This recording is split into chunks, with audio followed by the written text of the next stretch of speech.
The morning sun cast a warm glow across Cape Town as Meghan Markle nervously adjusted baby Archie's tiny safari hat for the third time. The little prince, barely 4 months old, seemed completely unaware of the significance of the day ahead. His chubby hands reached for everything within grasp, from his mother's pearl earrings to the colorful beads adorning his stroller. Prince Harry stood nearby, reviewing their itinerary with their security detail. Today marked their first official meeting with Archbishop Desmond Tutu and his family during their groundbreaking tour of South Africa. The Duke of Sussex had spoken fondly of Tutu for years, often calling him one of his heroes and a moral compass for the world. Now he would introduce his son to the man who had fought tirelessly against apartheid and championed human rights across the globe. The Duchess of Sussex bounced Archie gently on her hip as they prepared to leave their accommodation. The baby's bright eyes darted around the room, taking in the unfamiliar surroundings with curiosity rather than fear. His gurgling sounds and random squeals of delight had already charmed the hotel staff, who couldn't help but smile whenever they saw the royal family. As their convoy pulled up to the Legacy Foundation office in Cape Town, Meghan could feel butterflies in her stomach. She had read extensively about Archbishop Tutu's incredible life and work, and meeting such an iconic figure felt overwhelming.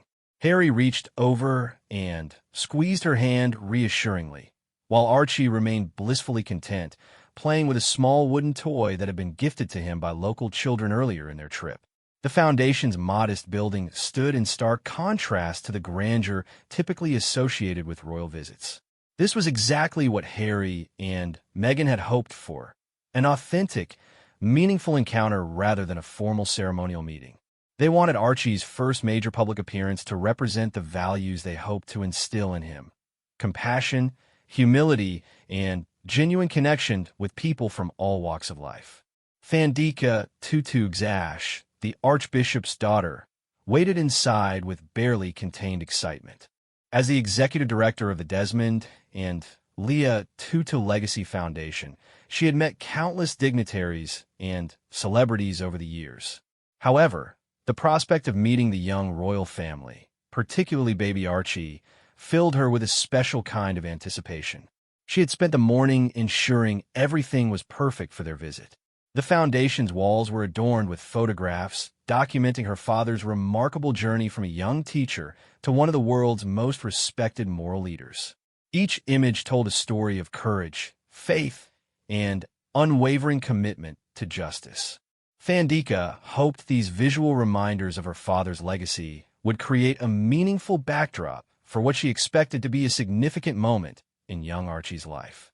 The Archbishop himself, now in his late 80s, sat comfortably in his favorite chair, his eyes twinkling with the same mischievous humor that had endeared him to millions worldwide. Despite his age and recent health challenges, his spirit remained vibrant and welcoming.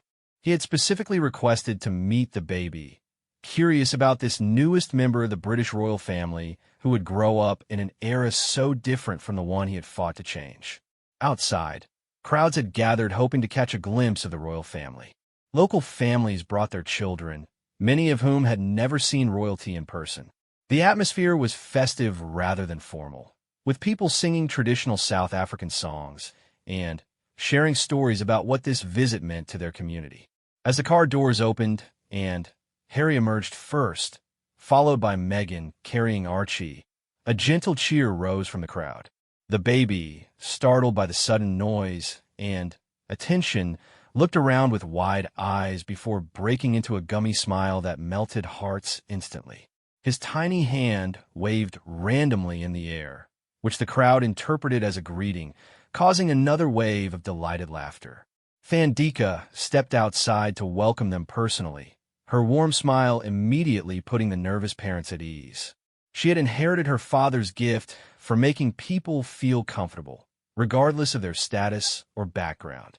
As she approached Meghan and reached out to greet Archie, she had no idea that the next few minutes would provide her with one of the most entertaining experiences of her life. The baby prince, seemingly energized by all the attention and new surroundings, began what could only be described as a performance. His little legs kicked enthusiastically, nearly causing Megan to lose her grip on him.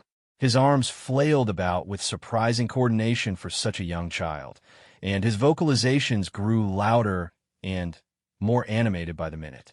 Archie's eyes locked on Thandika's colorful, traditional jewelry, and his face lit up with pure delight.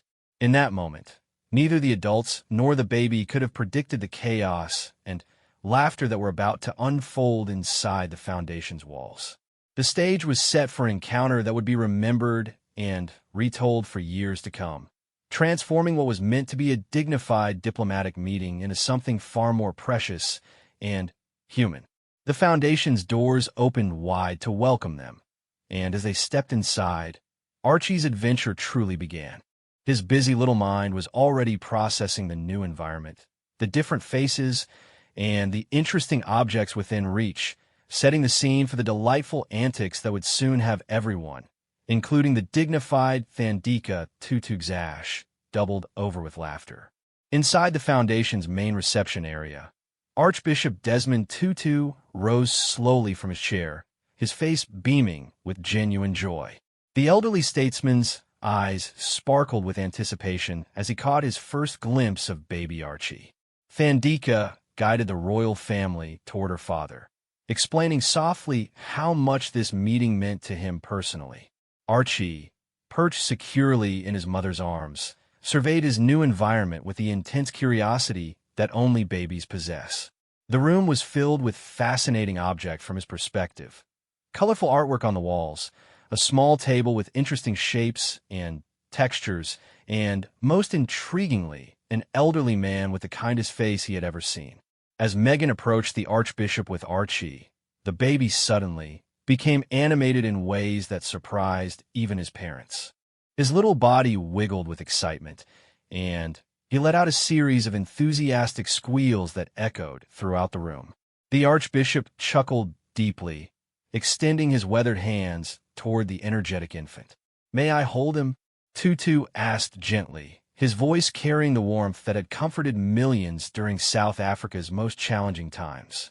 Megan nodded gratefully, carefully transferring Archie into the Archbishop's experienced arms. What happened next caught everyone completely off guard. The moment Archie settled into Tutu's embrace, he became fascinated by the elderly man's face. With the uninhibited boldness that only babies display, Archie reached up and grabbed onto the Archbishop's nose with surprising determination.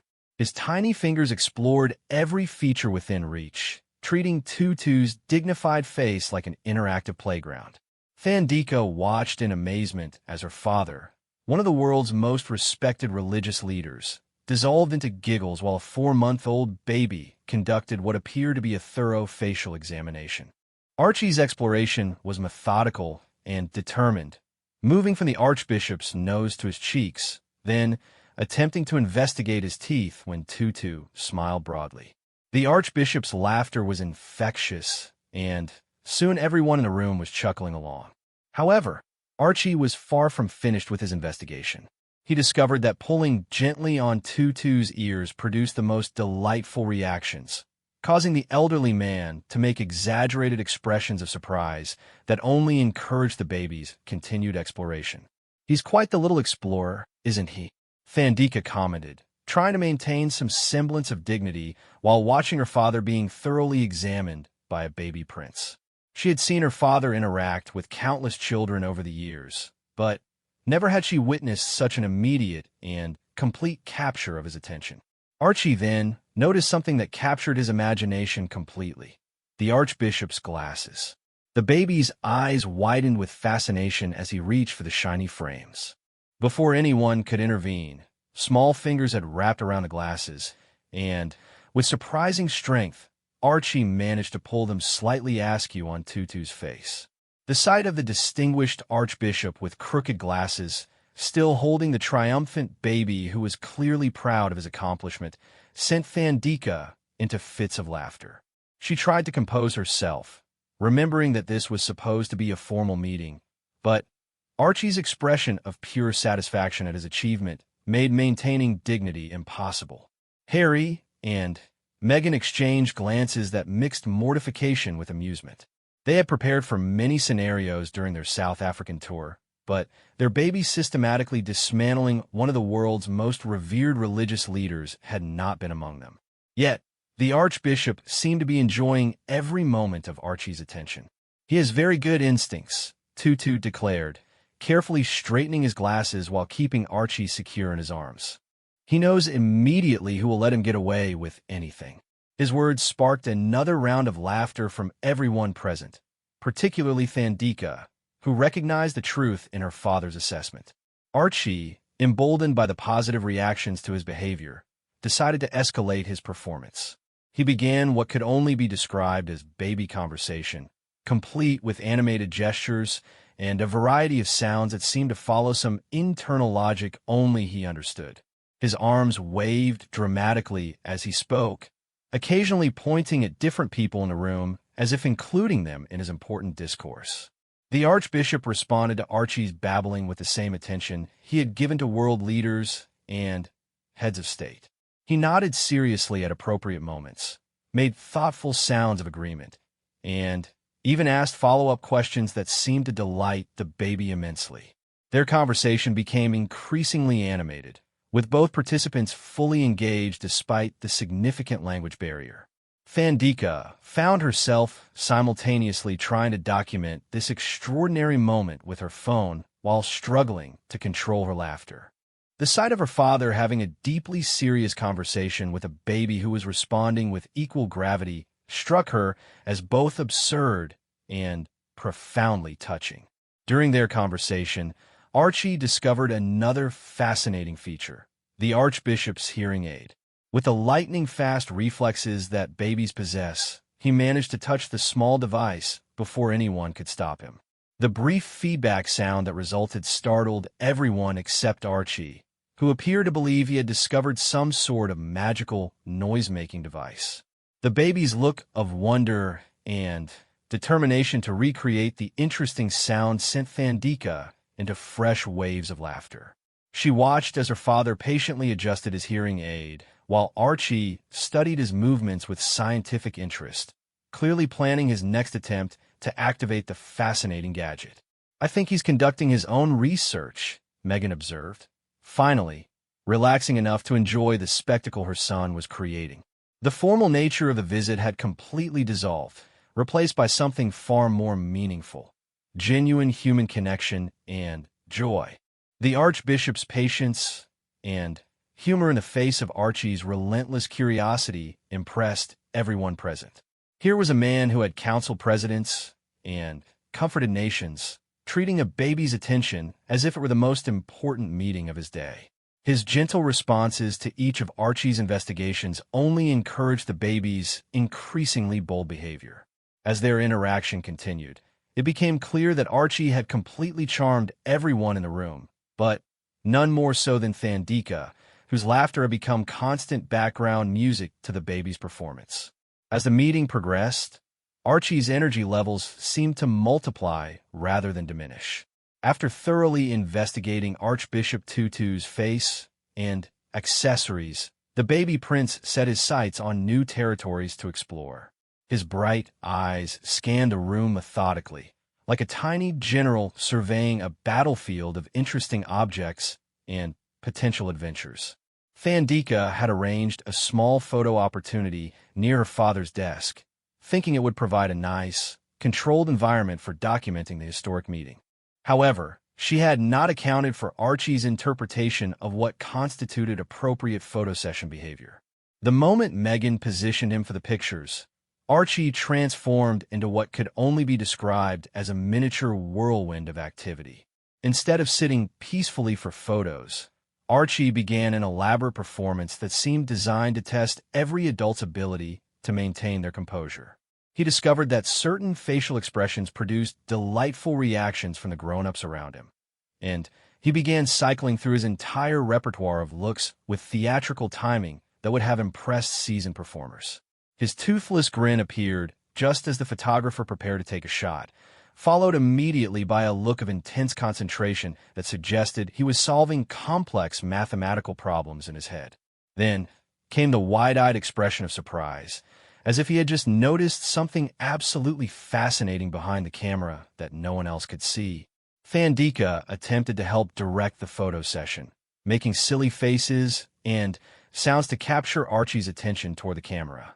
However, the baby had discovered something far more interesting than posed pictures: the cause and effect relationship between his actions and the adult's reactions.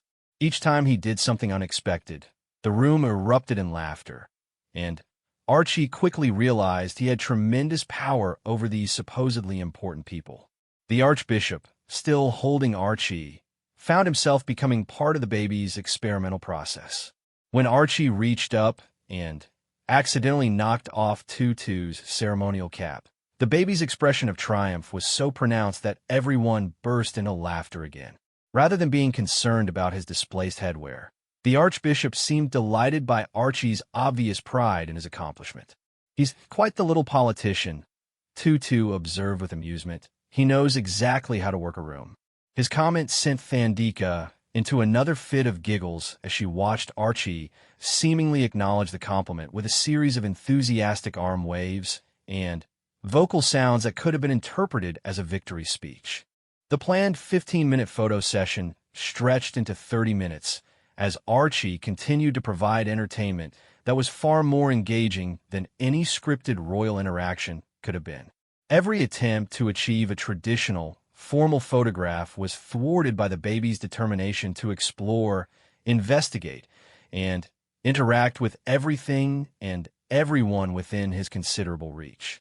During one particularly memorable moment, Archie became fascinated by a colorful pen lying on the nearby desk.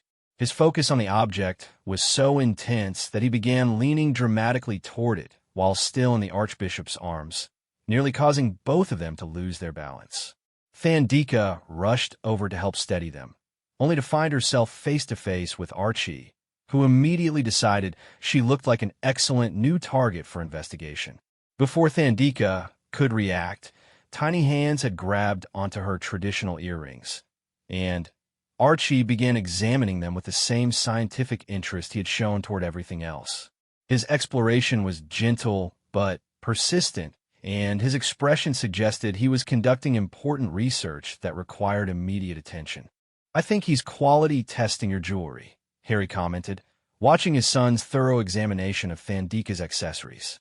The observation struck Thandika as so accurate and amusing that she found herself laughing even harder, despite having a baby systematically investigating her personal belongings. Archie's attention then shifted to Thandika's hair, which he seemed to find particularly fascinating.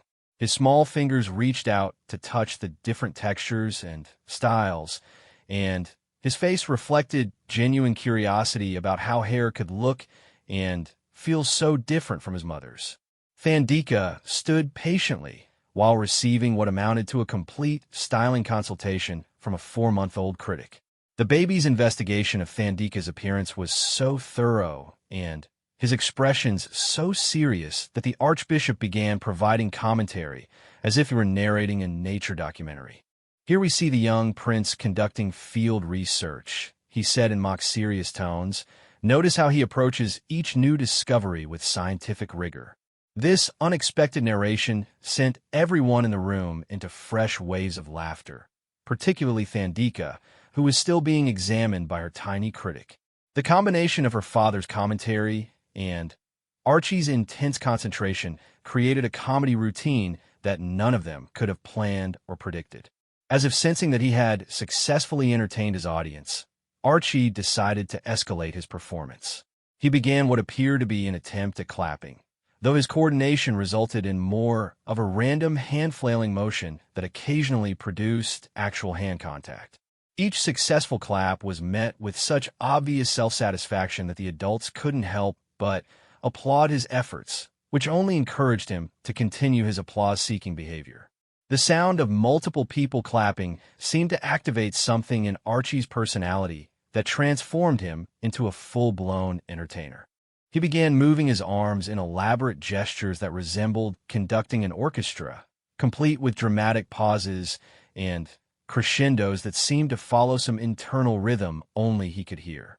Fandika found herself completely captivated by the baby's performance. Her planned schedule forgotten as she became absorbed in watching this tiny person command the attention of everyone in the room through sheer force of personality.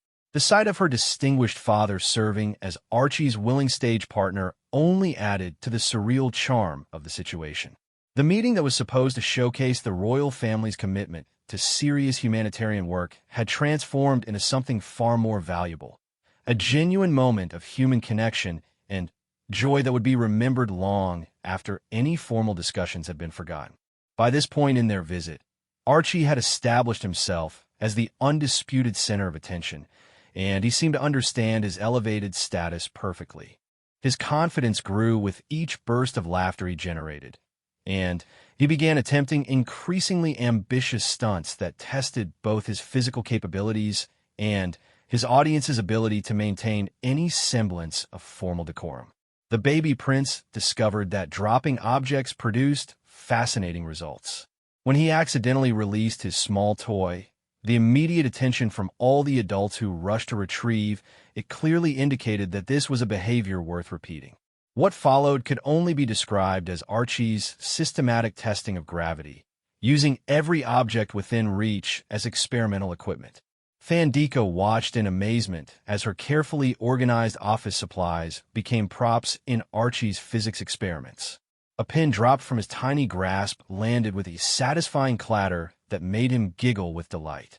When someone retrieved it and placed it within reach again, Archie immediately understood the game and prepared for round 2 of his gravitational studies.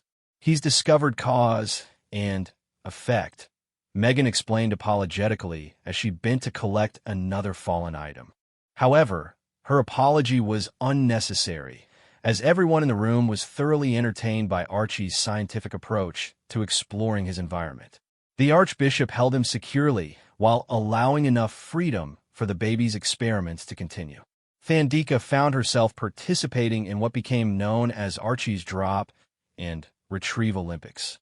Each time an object fell, she would dramatically announce its landing as if providing sports commentary, which sent Archie into fits of baby laughter that were so contagious that soon everyone was giggling along with him.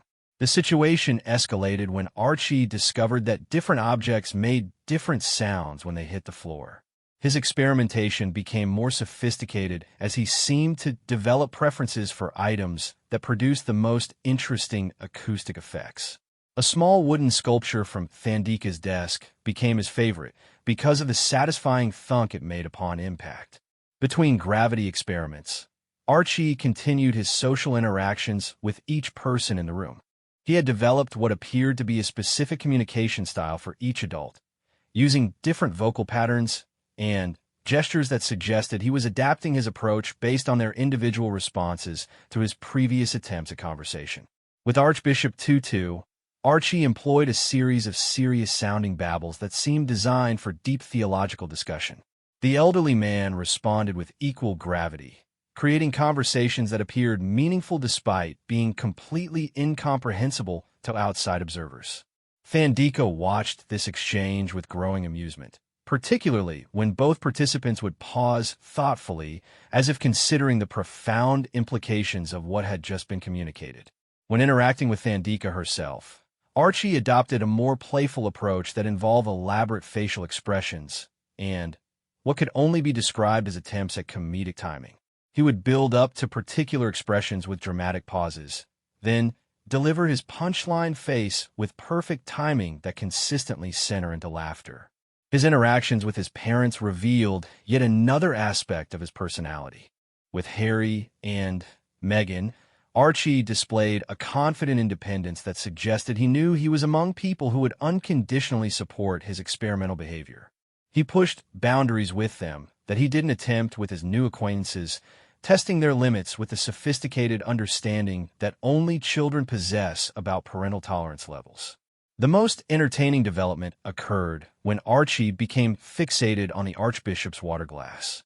The baby's intense focus on the drinking vessel suggested he was planning something significant, and his careful study of the glass from multiple angles indicated serious intent.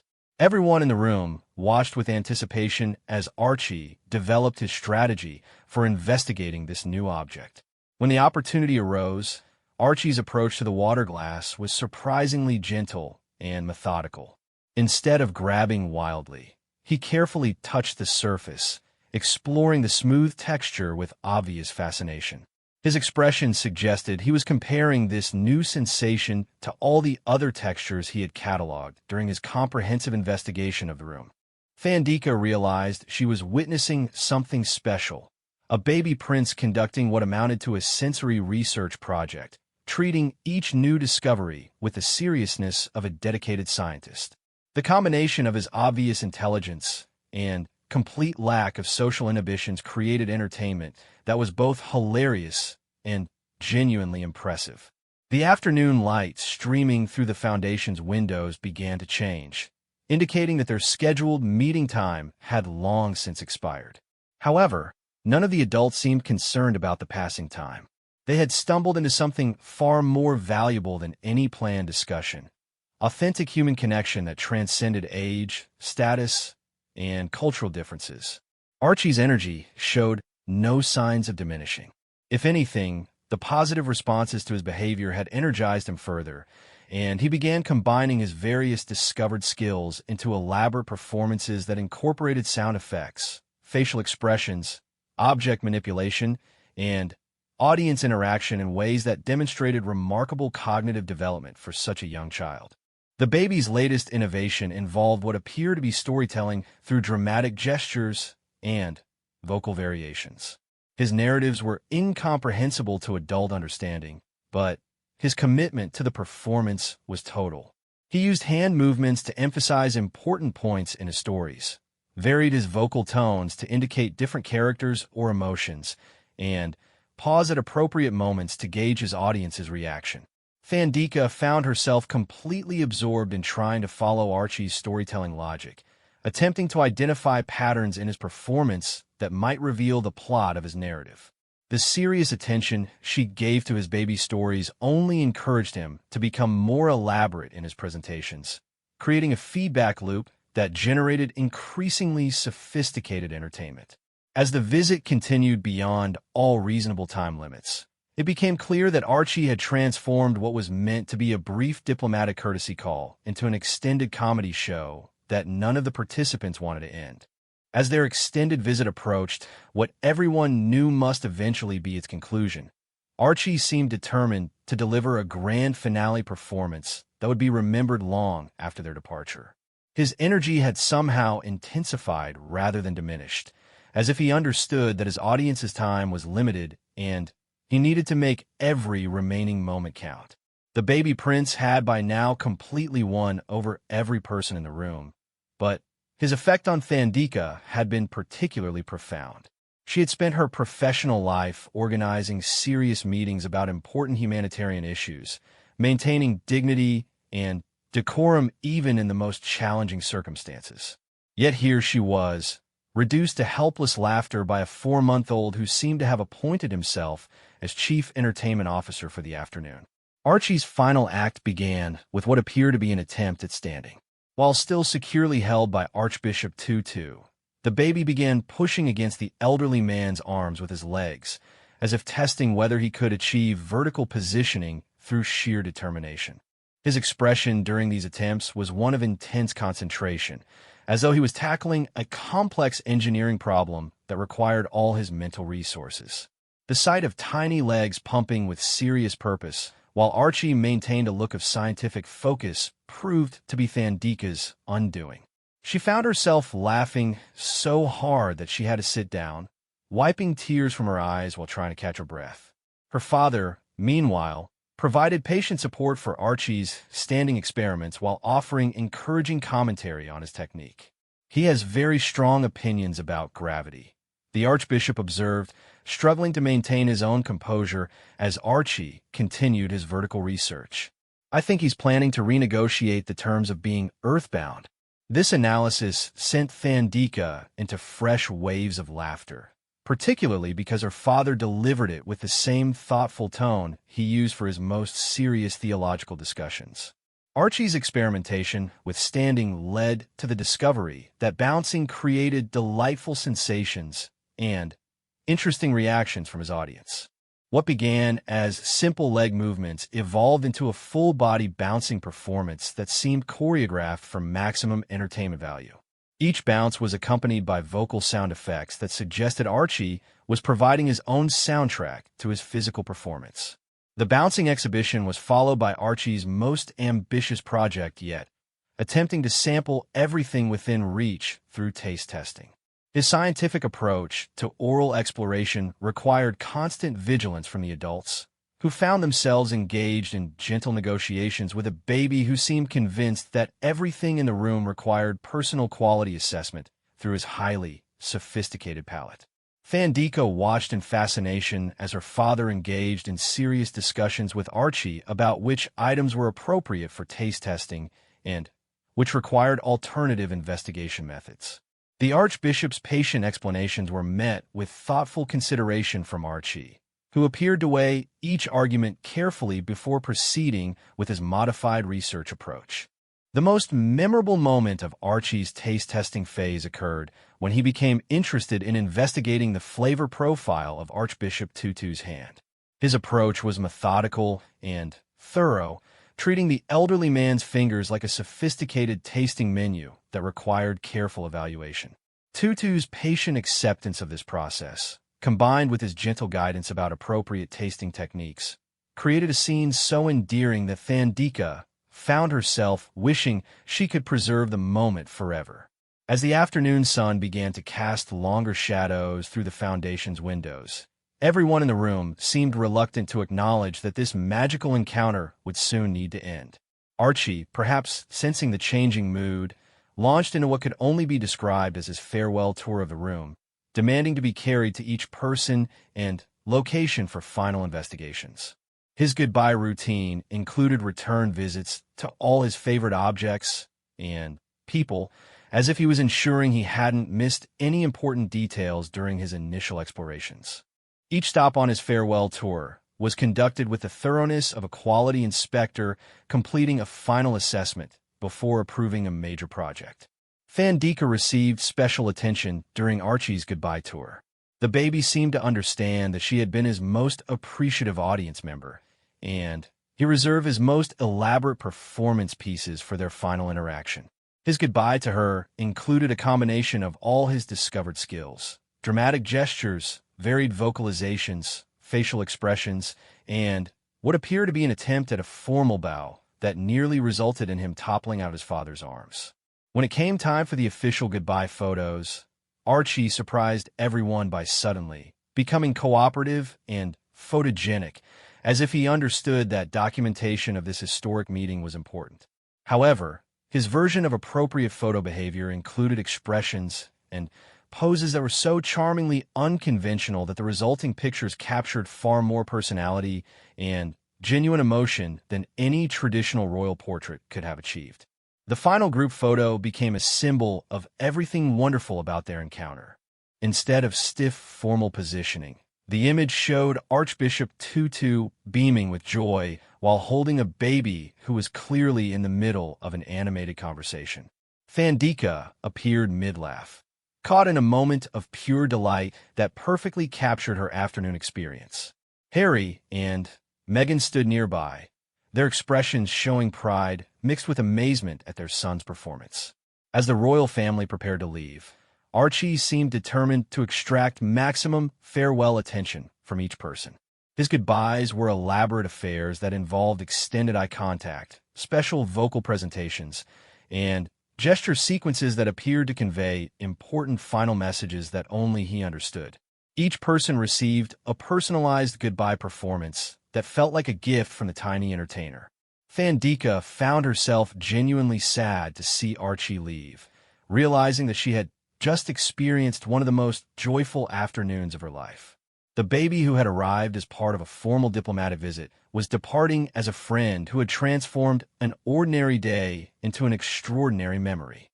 Her father's obvious delight in Archie's company had reminded her of the power of uninhibited joy and authentic human connection. As their car pulled away, Thandika stood in the foundation's doorway, still smiling as she waved goodbye to the little prince who had turned their serious meeting into an afternoon of pure happiness. She knew that whenever she told the story of this visit, people would struggle to believe that a 4-month-old baby had managed to create such magical chaos while maintaining an air of complete innocence about his remarkable achievements. The Foundation office felt strangely quiet after Archie's departure, as if a small tornado of positive energy had suddenly moved on to enchant other locations. Thandika looked around at the evidence of their visit: displaced objects, slightly rumpled furniture, and an atmosphere still charged with laughter.